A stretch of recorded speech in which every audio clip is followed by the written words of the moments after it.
I'm Ann Gilson from Springfield. Yes, good afternoon. I just want that recognized. I'd like to ask a question. How do you, what is your belief as far as climate change? And Yes. what are your thoughts as far as if Trump decides to leave the Paris Accord? Yes. I believe climate change exists. I've stated that repeatedly. I believe that human beings are responsible, at least in part, for climate change, a significant part for climate change. And I hope, but I don't know the answer to this, I hope that the administration will not leave the Paris Agreement. And I think that Secretary Tillerson, the Secretary of State, has indicated that he's advising the President not to leave it because he wants the United States to have a seat at the table. Regarding the agreement, I would have preferred an agreement that is stronger regarding emissions from other countries, China and India, for example, and I know they have to begin to limit their emissions, and that will take some time. I think the date is 2030, recognizing that they have to begin the process. They can't begin the process in 2029. And I'm pleased that our emissions are significantly lower than they were even 5 years ago.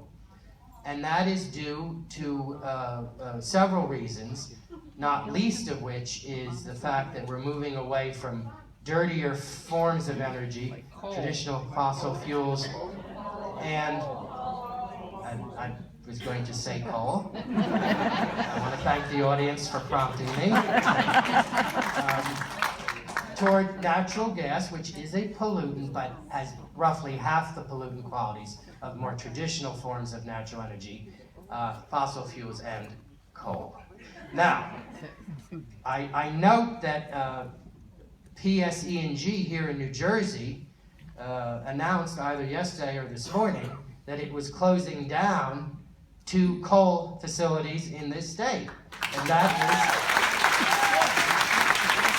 is a move in the right direction. So now let us assume that the President does not take the recommendation of his Secretary of State.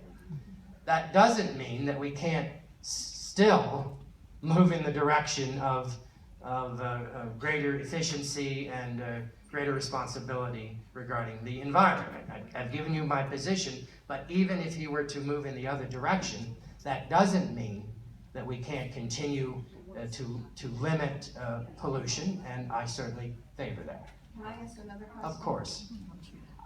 What are your thoughts about the Pilgrim Pipeline, which is proposed? The permit was signed in New York State, and it's going to go from Albany through Union County. Yes. I am opposed to it, but I have not been as vocal on it as my colleagues at the state level, State Senator Thomas Kane Jr. and State Assembly Leader John Bramnick, and I believe also Assemblywoman Nancy Munoz. And I am guided by their expertise in this area. They are all close friends of mine, and indeed Senator Kane and I share an office in Westfield, and so I oppose it, but perhaps I've not been as vocal against that as I have been against the Penn East pipeline, which is in the western portion of our congressional district. I oppose both of them, and regarding Penn East, I know that wasn't your question, but regarding Penn East, I think that it would go underneath preserved land in New Jersey, and when I was in the state legislature, I was very much involved in the protection of land under the Green Acres program, and I sponsored one of the Green Acres bills.